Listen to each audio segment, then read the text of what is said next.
The grand chamber of the Galactic Council stretched 3 kilometers in diameter, with seating for representatives from 200 species. Admiral Daniel Hayes stood in the center ring wearing his dress uniform as lights from 1,000 viewing screens illuminated his face. Today marked exactly 1,000 years since the Treaty of Unity had brought peace to the galaxy. Celebration banners hung from the vaulted ceiling, and the air hummed with the sounds of various species exchanging greetings in their native tongues. Ambassador Lisa Monroe stood beside Hayes with her hands clasped behind her back. She had attended these council meetings for 5 years now and knew the rhythms of galactic politics. Something felt different today, though. The Vraxian delegation sat in their elevated section, with High Chancellor Zicther at the center, flanked by military advisors. Vraxians were a tall species with gray skin and 4 arms that they used to gesture dramatically when speaking. Council Speaker Flamon called the session to order by striking a resonance crystal that sent harmonics through the chamber. "We gather to celebrate 1,000 years of peace," Flamon announced. "No war has touched our united species since the signing of the Great Treaty." Applause rippled through the chamber. Hayes glanced at Monroe, who kept her expression neutral. They had both received the encrypted message 3 days ago. Be prepared for something unexpected. However, Zicther rose from his seat and his 4 arms spread wide. This session must address a grave concern. The chamber fell silent. "The human species has violated the spirit of our peace," Zicther continued, his voice carried across the vast space through translation devices. "They expand too quickly and colonize worlds with aggressive intent. They build structures on frontier planets that can only serve military purposes." Hayes felt the eyes of 200 species turn toward him. He maintained a calm expression. "For too long we have watched as humanity grows stronger," Zicther said. 3 other species rose from their seats in support: the Korthans, the Selviks, and the Dremoth Collective. "We have documented 47 instances of suspicious construction." A Korthan representative added. Holographic displays appeared above the chamber floor showing images of human colonies. The images showed mining platforms, cargo facilities, and what appeared to be communication arrays. "These are clear violations," the Selvik's ambassador said in her clicking language. "Humanity has been given freedom, and they use it to prepare for conquest." The accusations continued for 20 minutes. Hayes listened without interrupting, as was proper council protocol. Myra took notes on her digital pad, though Hayes knew she was recording everything through hidden devices. Finally, Flamon turned to Hayes. "Admiral Hayes, you have heard these serious accusations," the speaker said. "The Vraxian Empire and their allies formally request that humanity be restricted to their current colonies. They also demand inspection teams be allowed access to all human facilities." Hayes stepped forward into the speaking circle. Every species in the chamber watched him, could feel their expectations. Humans would deny the charges or perhaps beg for a lenient treatment. Instead, he smiled. It was not a nervous smile or an arrogant one, but rather the smile of someone who understood something others did. "Not, may I have 48 hours to prepare humanity's official response?" Hayes asked. His tone was polite and conversational. Zicther's face showed confusion. The High Chancellor had clearly expected panic or immediate defense. "You do not deny these charges," Zicther demanded. "I asked for 48 hours," Hayes repeated, still smiling. Monroe also smiled slightly, which seemed to unsettle several nearby delegates. "This is not a matter for delay," a Dremoth representative spoke up. "Your species faces serious consequences." Hayes turned to address the full chamber. "I understand the gravity of this situation," he said. "However, an official response from Earth requires proper consultation with our government. 48 hours is a reasonable request under council protocols." Flamon consulted with the other senior council members for several minutes. Finally, the speaker nodded. "Very well. Admiral Hayes, Flamon said, you have 48 hours. However, I must inform you that the Vraxian Empire has also submitted a formal declaration. The chamber grew quiet again. Zichther stood tall with all four arms crossed over his chest. The Vraxian Empire, along with our allies, hereby declare that a state of hostility now exists with humanity. We give notice as required by treaty. We will defend the galaxy from human expansion by force if necessary. It was not quite a declaration of war, but it was close enough. Several species gasped while others began speaking. Urgently among themselves, Hayes continued to smile. He looked directly at Zichther and nodded once as if acknowledging a fair chess move. Thank you for the notice. High Chancellor, Hayes said calmly. I will convey your position to Earth. Monroe gathered her materials and prepared to leave. As they walked toward the exit, several ambassadors approached them with expressions of concern. Admiral, perhaps we can help mediate, one offered. Earth should consider the odds, another warned quietly. 4 species with fleets larger than yours. Hayes thanked them politely but did not stop walking when they reached the private corridor outside the chamber. Monroe finally spoke. That went exactly as intelligence predicted, she said. Down to the 48-hour request. Hayes agreed. Do you think they noticed? That we're not worried, Monroe considered. Oh, they noticed. They just don't understand why. Behind them in the chamber, the real discussions were. Beginning species clustered in groups debating what humanity's calm reaction meant. Some thought it was denial, while others suggested humans were simply naive about galactic warfare. The Vraxians celebrated with their allies, believing that fear would soon replace those strange human smiles. Council Speaker Theomon watched the humans depart through the viewing screens. He had presided over this council for 300 years and had seen many species face threats. Never had he seen such confidence from a species that should be terrified. Pull up the human files, he ordered his assistants. Everything we have about their history. As the data filled his screens, Flamon began to read. He noted that humanity had been restricted to their home system for the first 200 years of the treaty. When finally allowed to expand, they had been granted only the worlds that other species rejected. 30 planets with harsh gravity, 40 worlds rich in dangerous predators, 50 colonies on resource-poor rocks that required extensive terraforming. The species had viewed these assignments as punishment or a best charity. The humans had accepted gratefully and moved millions of their people to these difficult worlds. They never complained. Flamon said aloud. His assistant looked up from her own screen. They requested nothing better. She confirmed. In fact, they asked for more of the unwanted worlds. We gave them garbage, and they said thank you. Flamon felt the first stirrings of doubt. A species that could smile when facing war, a species that accepted hardship without complaint. What? And the galaxy missed during 1,000 years of peace. He looked at the countdown timer.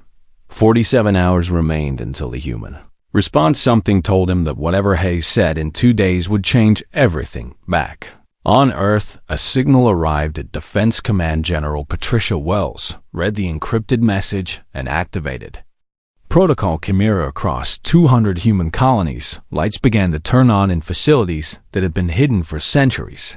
The 1,000-year preparation was over. Now humanity would show the galaxy what peace had allowed them to become. General Patricia Wells stood in the command center beneath the Rocky Mountains, watching displays that showed every human colony across the galaxy. Room hummed with activity as officers coordinated responses to the council session.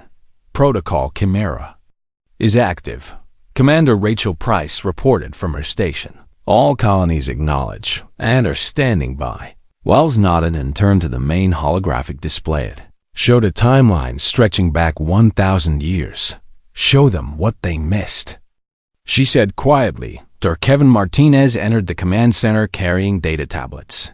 He had spent 40 years studying human colonial development, and now his research would prove its value.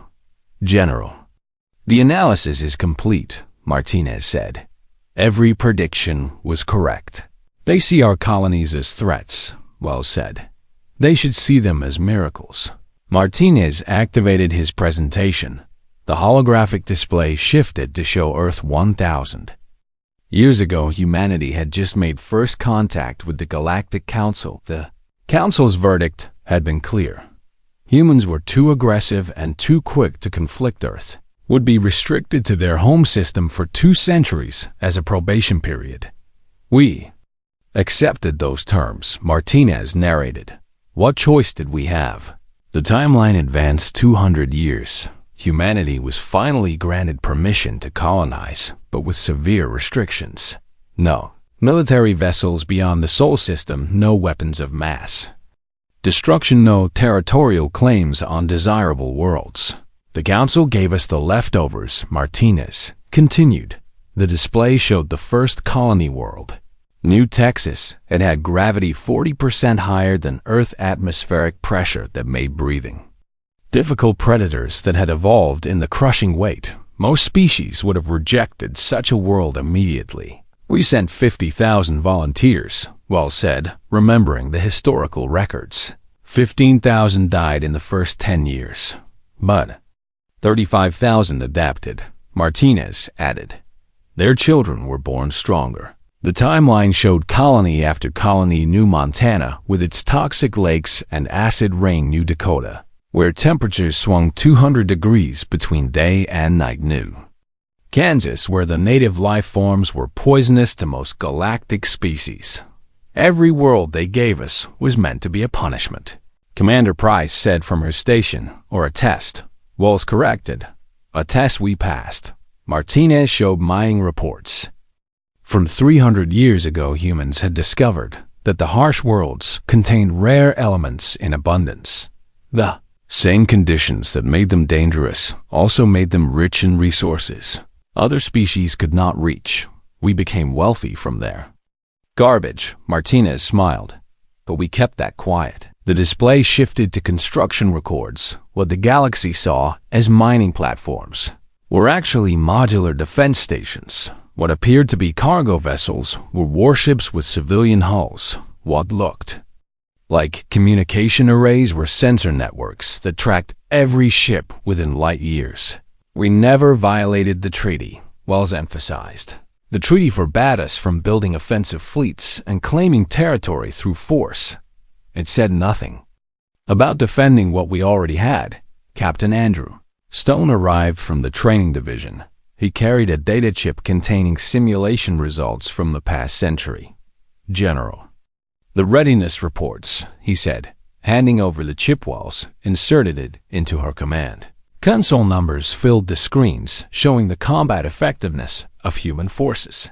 98% of our adult population has completed basic combat training, Stone reported.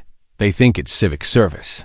Price added, they believe they're learning emergency response and disaster relief. Which is technically true, Stone said. Combat is an emergency, and war is definitely a disaster. The training had been ingenious in its simplicity. Every human child grew up playing strategy games that taught tactical thinking. Every teenager participated in wilderness survival programs. Every adult completed 2 years of civic service that included weapons training, squad coordination, and command structure. The galaxy saw this as humanity's way of building community. They never realized it was building an army. How many ships can we deploy? Wells asked, though she already knew the answer. 1,800 warships. Fully operational, Stone said. Another 600 in final construction. Response time, 72 hours to full deployment. Wells allowed herself a slight smile. The Raxians thought they were attacking a peaceful species with minimal defenses. They would learn the truth soon enough. Martinez pulled up demographic data. General, there's something else the Council missed, he said. The display showed population growth across human colonies. In 1,000 years, humanity had grown from 8 billion to 40 billion. But the growth was not evenly distributed. The harsh world Colonies have the highest birth rates, Martinez explained. Families on high-gravity worlds average 6 children. Families on toxic worlds average 5. They're selecting for survival traits. Wells understood. Every generation is tougher than the last. Exactly, Martinez confirmed. The children born on New Texas can function in gravity that would crush their ancestors. The children born on New Montana have natural resistance to toxins. We've been evolving, Price said with wonder in her voice. Directed evolution through environmental selection. Martinez agreed. The Council gave us death worlds, and we used them to make ourselves stronger. Wells thought about the irony. The galaxy had tried to limit humanity by giving them only the worst worlds. Instead, they had given humanity exactly what it needed. Challenges that forged strength. The display showed economic data. Human colonies produced 60% more resources per capita than any other species. Their efficiency came from necessity on worlds where everything was hostile. Humans learned to waste nothing. We recycle 98% of our waste products, Martinez said. We generate power from sources other species consider too dangerous. We grow food in conditions that would starve most populations. Adversity bred innovation. Wells said it was a lesson from Earth's own history. Humanity's greatest advances came from overcoming challenges. Now the galaxy had given them 1,000 years of challenges. The communication console chimed with an incoming message. General, Admiral Hayes is returning from the Council. An officer reported ETA 6 hours. Wells acknowledged the report. She knew what Hayes would say when he arrived. Raxians had declared hostility and expected humanity to back down. Instead, they would discover that humanity had spent 1,000 years preparing for this exact moment. What do we tell the colonies? Stone asked. Tell them to stand ready. Wells ordered. No offensive actions. Purely defensive postures. We let them make the first move. And then, Price asked, and then we show them what humans from Death Worlds can do. Martinez closed his presentation, but left one final image on the display. It showed a quote from the old Earth philosopher Nietzsche. What doesn't kill you makes you stronger. We should have sent that to the Council centuries ago, he said. Wells smiled. The Council had spent 1,000 years believing humanity was weak and grateful. They saw human acceptance of harsh worlds as submission. They interpreted human quietness as timidity. They mistook preparation for peace as weakness. They're about to learn their mistake. Wells said across the command center officers worked with calm efficiency. This was not panic or desperation, but rather the smooth operation of a well-prepared force. Humanity had spent 10 centuries turning disadvantages into strengths. They had taken the galaxy's unwanted worlds and built an empire on them. They had accepted restrictions and used them to grow more capable.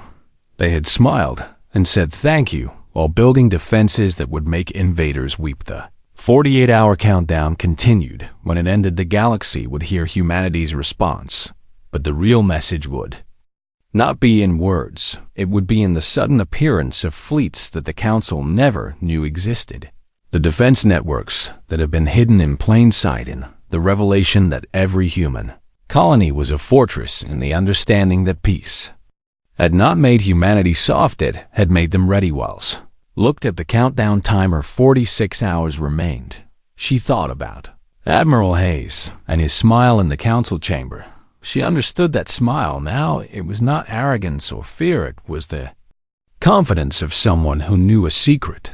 The secret that humanity had learned long ago on Earth and had perfected across 1,000 years. Survival requires strength. Peace requires the ability to defend it, and sometimes the greatest gift your enemies can give you is underestimating what you can become. Commander Zarkesh stood on the bridge of his flagship, watching the human colony of New Austin grow larger on the viewing screens.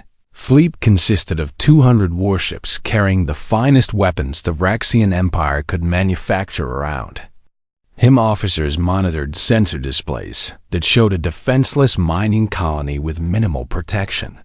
Scan results confirmed 12 small defense vessels.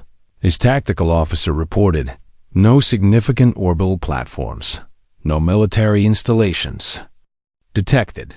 Zarkesh felt satisfaction wash over him. The humans had talked boldly at the council, but their colonies were exposed and vulnerable. This would be a quick victory that would force Earth to surrender before real war began.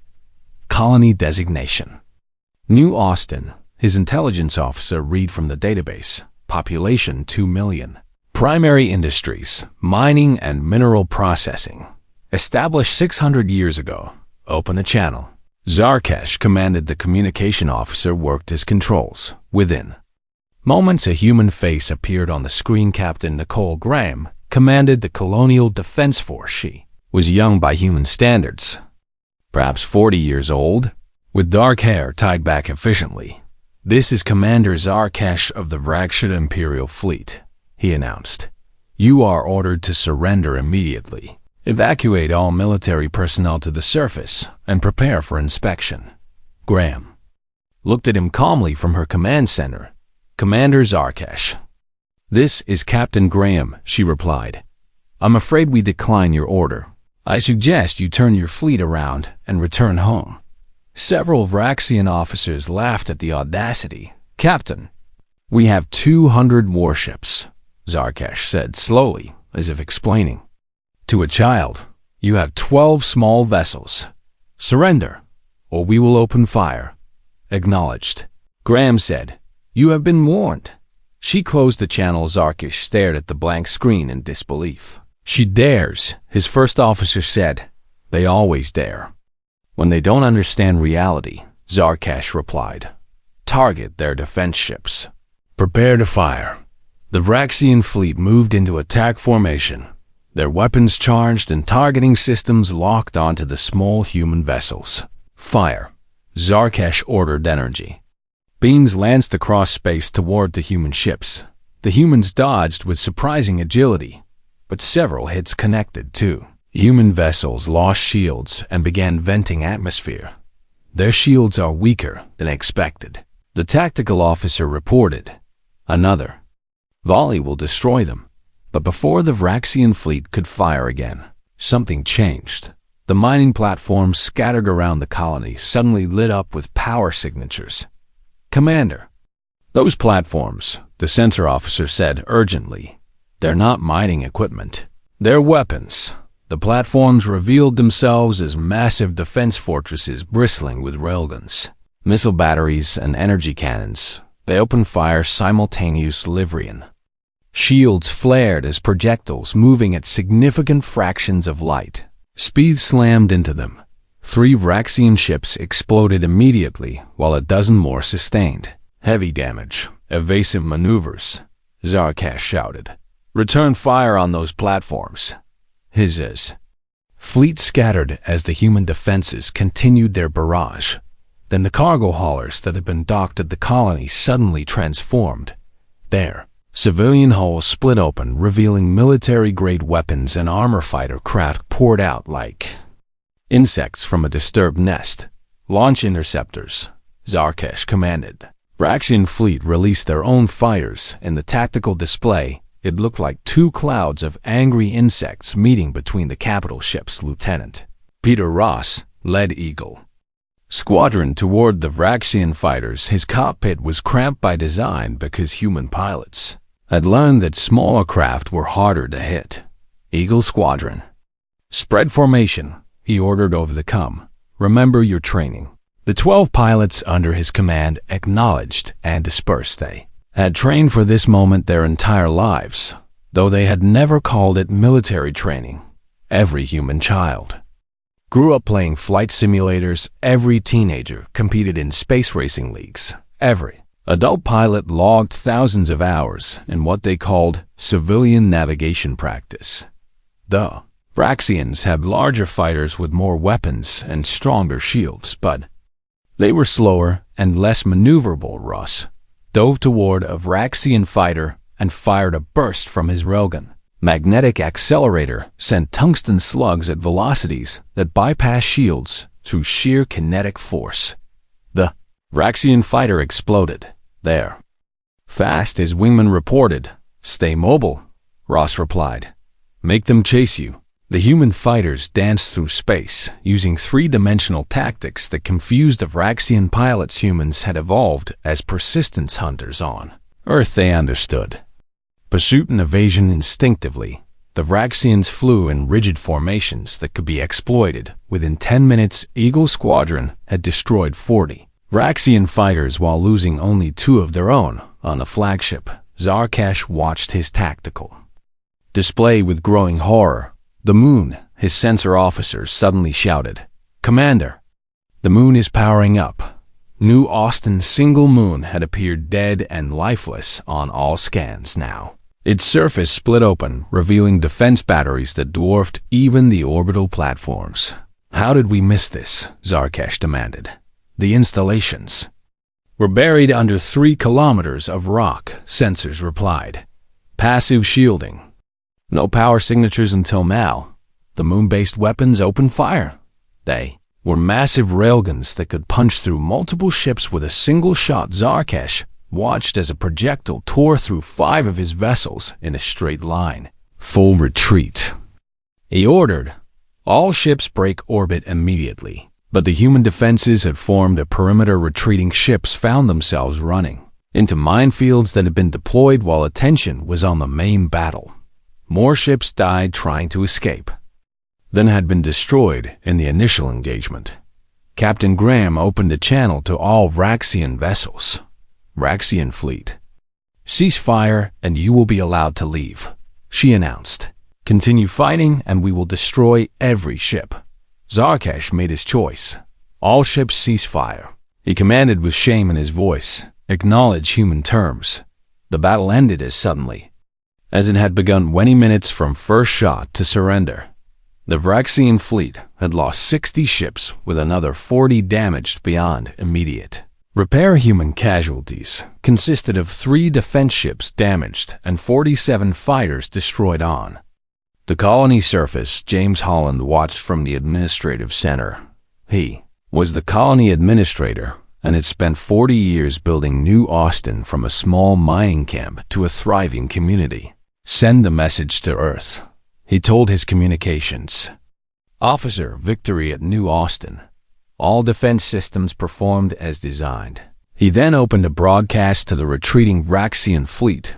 "Commander Zarkash, this is Administrator Holland," he said. "I want you to understand something. New Austin is just one colony. We have 200 more just like it. Every single one has been preparing for 1,000 years. Go back and tell your leaders what you found here." The Vraxian ships limped away from the system on Zarkash's bridge. There was only silence. His first officer finally spoke. "They were ready," he said. "They were always ready," Zarkash replied. "We assumed their peace meant weakness. We were wrong."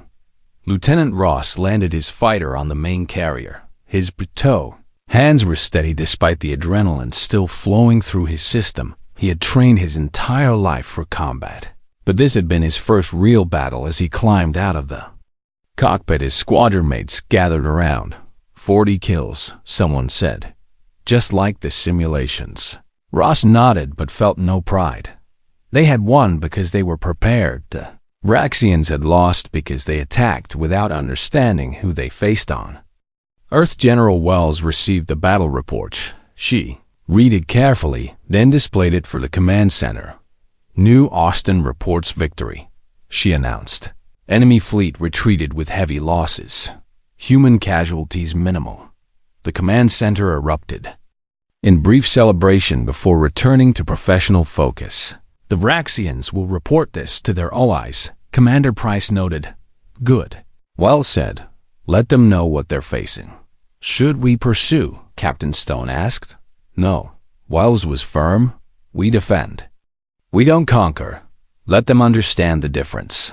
Admiral Hayes entered the command center having just returned from the Galactic Council.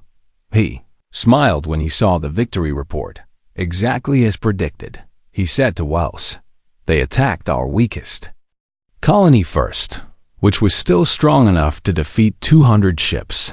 Wells replied, imagine their surprise when they learn about our actual military strength. Imagine their surprise when they learn we don't want to use it, Hayes corrected. We could take their worlds, but we won't. That will confuse them more than the victory. Across the galaxy, news of the battle spread quickly. Species that had allied with the Vraxians began to reconsider. Those that had remained neutral started to see humanity differently. And somewhere in the Galactic Council chambers, Council Speaker Thlamon read the battle report and understood the humans had not been afraid because they had no reason to fear. They had smiled because they knew something everyone else had missed. Peace had not made humanity weakened, had given them time to become stronger than anyone imagined possible. Ambassador Lisa Monroe stood at the observation window of the diplomatic vessel Unity, watching stars streak past as they traveled through faster-than-light space. 3 days had passed since the battle at New Austin, and the galaxy was talking behind her. Admiral Daniel Hayes reviewed reports from Earth on a holographic display. The Vraxians are regrouping, he said. Intelligence suggests they're planning another attack. They won't attack a colony this time, Monroe replied. They'll try to intercept our ships in open space. Then they'll learn another lesson. Captain Stephen Blake entered the bridge carrying his tactical gear. He commanded the special operations team assigned to protect diplomatic missions. Blake was 45 years old and had spent 20 years training for combat that everyone hoped would never come. Ambassador, we're detecting a Vraxian ambush ahead, he reported. 12 warships hiding behind the asteroid field. They're waiting for us. Monroe and Hayes exchanged glances. Spring the trap, Monroe decided.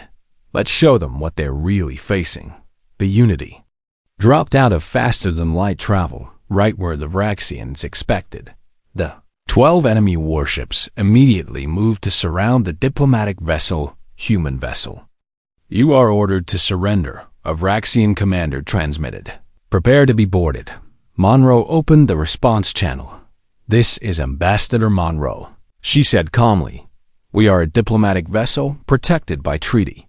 Your treaty is void. The Vraxian replied, surrender or we deploy weapons. Deploying weapons against a diplomatic vessel, Hayes said, that's a violation that even your allies won't support. Your allies abandoned you after New Austin. The Vraxian said, we fight alone now. Which means we fight without restrictions. The Vraxian ships launched boarding torpedoes. These were armored capsules, carrying soldiers designed to breach hull and deliver troops directly into enemy vessels. Seal all sections. Blake ordered his security team, prepare to repel boarders. The torpedoes impacted the Unity's hull and cut through the outer layers. Vraxian soldiers poured into 3 sections of the ship. They wore full combat armor and carried weapons designed to incapacitate rather than kill. The Vraxians wanted prisoners, not corpses. Team was waiting. The first Vraxian squad entered a cargo bay, expecting minimal resistance. Instead, they found themselves facing humans in light armor, carrying weapons they didn't recognize. Surrender. Immediately, the Vraxian squad leader demanded through his translator. Blake stepped forward. He wore only basic body armor while the Vraxians were enclosed in powered combat suits. You really should have studied human biology, Blake said. Then he moved. Humans had evolved on a world with higher gravity than most species. Earth's one standard gravity was considered heavy by galactic standards. Humans who grew up on Earth were naturally stronger and faster than species from lighter worlds. Humans who grew up on colonies with even higher gravity were superhuman by comparison. Blake had been born on New Texas, where gravity was 40% higher than Earth.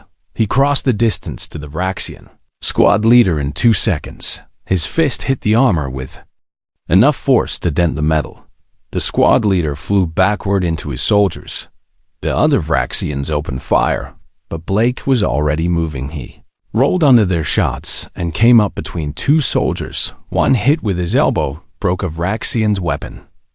Arm even through the armor, a kick sent another soldier crashing into the wall. "They're too fast," a Vraxian shouted. "Target the others." But Blake's team was equally effective. They moved through the Vraxian soldiers like a storm through leaves. The invaders had superior equipment, but humans had superior biology within. 5 minutes, all 3 boarding parties had been subdued. None were killed, but all were thoroughly defeated. Blake dragged the Vraxian squad leader to the communication station. "Tell your commander what just happened," he said.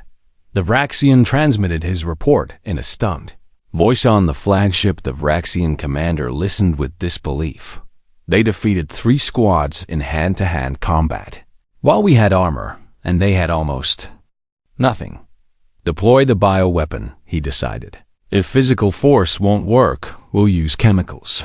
The Vraxian ships launched special missiles that released a toxin cloud around the Unity. The compound was designed to penetrate ships and incapacitate most known species. It was non-lethal, but would leave the crew unconscious for hours.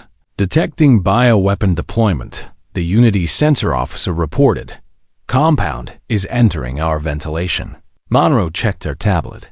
The compound contains elements similar to carbon monoxide mixed with a neural suppressant. She read, "That won't work on us." "Why not?" the sensor officer asked. "Because we're from Earth," Monroe explained. "Our planet tried to kill us for millions of years. We adapted. Earth's atmosphere and environment contained dozens of compounds that were toxic to other species. Humans had evolved resistance to most biological and chemical agents through sheer necessity. The toxin that would knock out a Vraxian or Corthan for hours might give a human a mild headache." The crew of the Unity continued operating normally while the Vraxians waited for them to collapse. After 20 minutes, the Vraxian commander realized something was wrong. "The toxin should have worked by now," he said. "Blake, open the channel to the Vraxian flagship." "Your bioweapon was creative," he said. "Unfortunately, humans evolved on what the galaxy calls a death world. Your poison is just fresh air to us."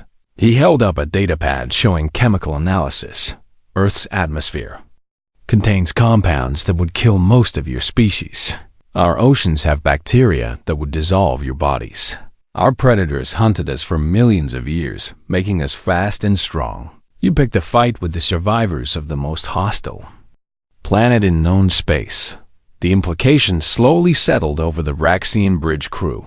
"They're immune to bioweapons," the tactical officer said. "They're physically superior despite our armor." The security chief added, "What else did we miss?" Monroe decided. It was time to end this. She transmitted a signal that activated hidden systems throughout the Unity. The diplomatic vessel suddenly deployed weapons that had been concealed in its structure. "You thought we sent an ambassador into potential danger without protection," Hayes said, appearing on the Vraxian commander's screen. "Every human ship has defenses. Every human vessel can become a warship if needed. We just prefer not to fight." The Unity targeted the 12 Vraxian ships simultaneously. Weapons were smaller than military vessels, but still effective. "Stand down, or we will disable your ships," Monroe ordered. "You've already violated diplomatic protocols. Don't make it worse." The Vraxian commander looked at his tactical display. His boarding parties were defeated. His bioweapon had failed. His ships were outmatched by what should have been a defenseless vessel. "All ships cease fire," he ordered. "Withdraw to safe distance." As the Vraxian ships pulled back, Monroe activated another SYSTM. A holographic display filled the space between the vessels. It showed star maps, fleet positions, and industrial data. "Commander, I want you to understand something," Monroe said. "What you've seen today is just a fraction of human capability." The display showed 300 shipyards hidden throughout human space. It showed fleets of warships that dwarfed anything the Vraxians could field. It showed defense networks around every colony. It showed industrial capacity that outproduced the rest of the galaxy combined. For 1,000 years we've been building and preparing, Hayes explained, not because we wanted war, but because we wanted to ensure peace. The Council gave us harsh worlds, and we used them to make ourselves stronger. They restricted our military, and we built defenses instead. They watched us and saw weakness. When they should have seen patience, Monroe zoomed the display to show the Vraxian home system. We could attack your worlds right now, she said. We have the strength to conquer your entire empire. But we won't. Why not? The Vraxian commander asked. Because that's not who we are, Hayes replied. We learned something during our 1,000 years of peace. True strength isn't in the ability to destroy, but in the choice not to. We could take your worlds, but we'd rather trade with them. We could crush your fleets, but we'd rather they patrol alongside ours. We could rule through fear, but we'd rather govern through respect. The Vraxian commander looked at the displays showing human military might. Everything he thought he knew about humanity had been wrong. They weren't weak prey waiting to be conquered. They were apex predators who had chosen to be peaceful. Return to your leadership, Monroe said. Tell them exactly what you've seen. Tell them humanity offers one choice, peace or defeat. There is no middle ground. The Vraxian ships departed slowly while their commander composed his report on. The Unity Blake secured the captured Vraxian soldiers in holding cells. We'll drop them off at the nearest neutral station, he told Monroe, unharmed. As promised, Monroe nodded. Make sure they're treated well, she said. They need to report that humans are strong but merciful. That's a powerful combination. Hayes looked at the star charts, showing the route to the Vraxian homeworld. We should arrive in 18 hours, he said. Are you ready to negotiate? I'm ready to offer them the choice, Monroe replied. What they choose determines everything else. Deep in human space, General Wells watched the diplomatic mission through secure channels. Monroe is giving them one last chance, she told her command staff. If they refuse, then we show them what New Austin multiplied by 200 looks like. Commander Price finished, but Wells hoped it wouldn't come to that. Humanity had spent 1,000 years learning to be strong. High Chancellor Ziegther sat in his command center on the Vraxian homeworld, surrounded by holographic displays showing the deteriorating military situation. Reports flooded in from across the empire.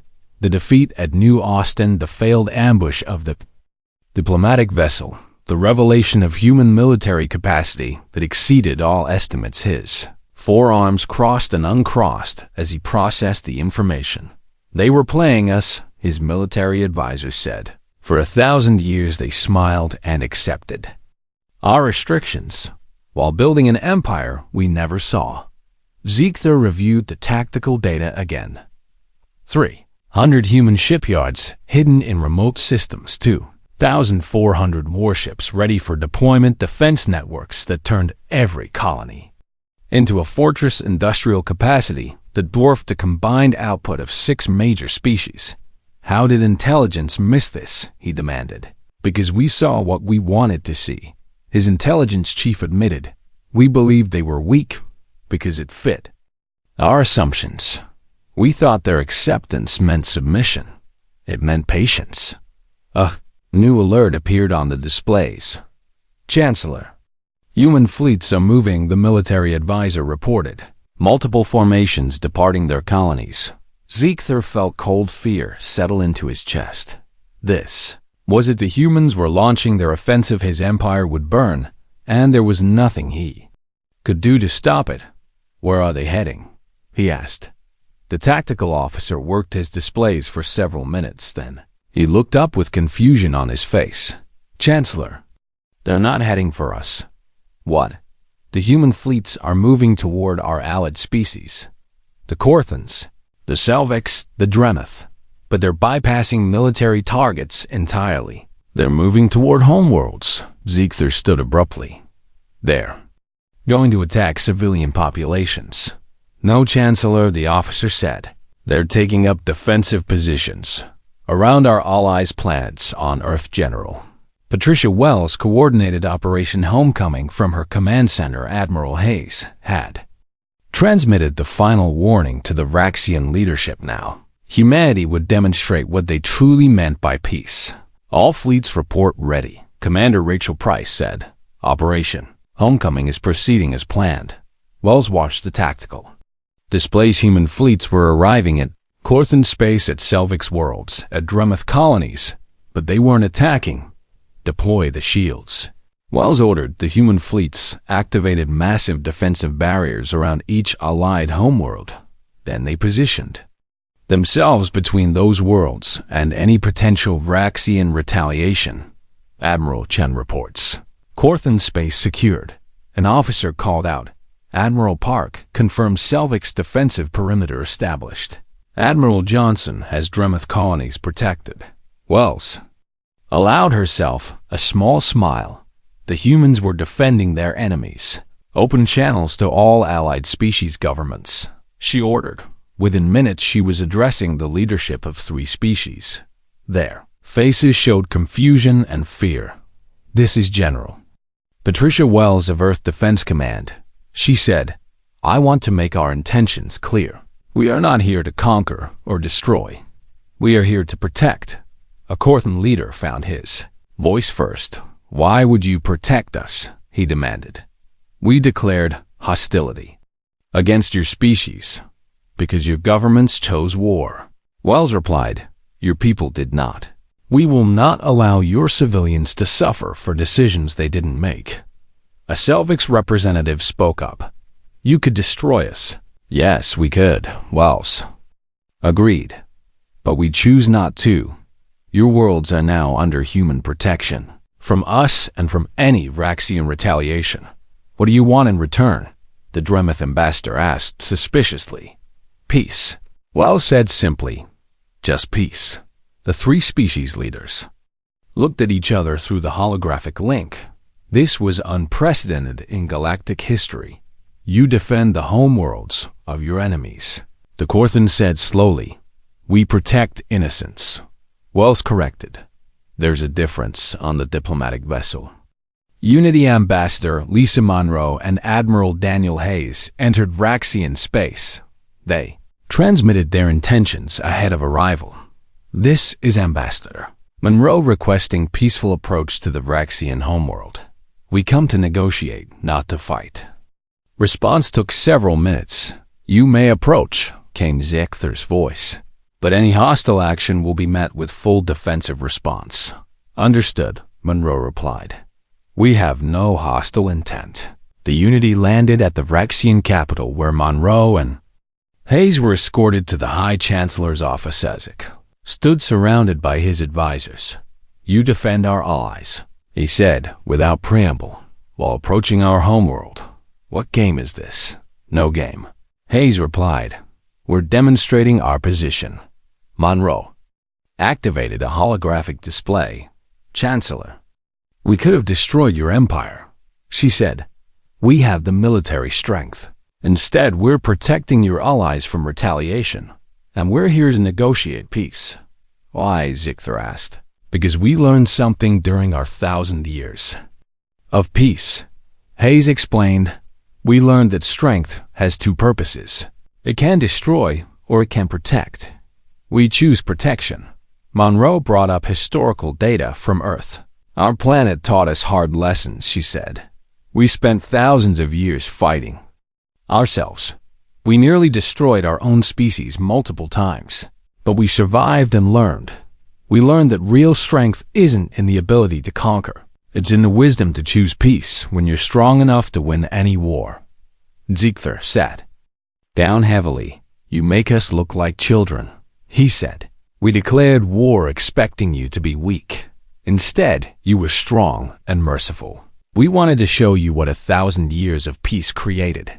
Hayes said, not weakness, but wisdom. Not fear, but confidence. Not submission, but patience. The Council gave us harsh worlds, and we turned them into strengths. They restricted our military, and we built defenses instead. They watched for threats and missed that we were becoming guardians. Monroe put forward a data chip. These are our terms, she said. Immediate cessation of all hostilities, withdrawal of war declarations, joint patrols of border regions, technology sharing for defensive systems, and a permanent seat for humanity on the Galactic Council. Those are reasonable terms, Ziegther admitted. For victors you asked very little, because we don't want to be victors. Monroe said, we want to be partners. The galaxy spent 1,000 years united in peace. Let's not waste that achievement. Back on Earth, General Wells received confirmation that the Allied species had stood down their militaries. The governments that had supported the Braxian War Declaration were being replaced by more moderate leadership. The Cortans are requesting trade negotiations, Price reported. The Selviks want to discuss technology exchange. The Dremeth are asking for human help with their colonial defenses, from enemies to partners in a single day. Wells mused, because we didn't give them a reason to stay enemies, Captain Stone said. We showed strength but offered mercy. Fear makes temporary peace. Respect makes lasting allies, Captain Nicole. Graham stood on the observation deck of New Austin Station, looking at the stars. Her colony had been the first to face the Vraxian attack now. They were being hailed as heroes across human space. Lieutenant Peter Ross found her there. Captain, the Council is awarding our colony a commendation, he said, for holding the line. We just did what we were trained to do. Graham replied, our ancestors took this harsh world and made it home. We defended that home when threatened. That's all. The Admiral says we changed galactic history. Graham smiled. Maybe we did. Or maybe we just reminded everyone what peace is really for. It's not about being too weak to fight. It's about being strong enough that you don't have to. 3 weeks after the war declaration, the Galactic Council reconvened. This time, Admiral Hayes sat at the main table as a full council member. The other species looked at him differently. Now not with contempt or pity, but with respect. Council Speaker Thlamon addressed the Assembly.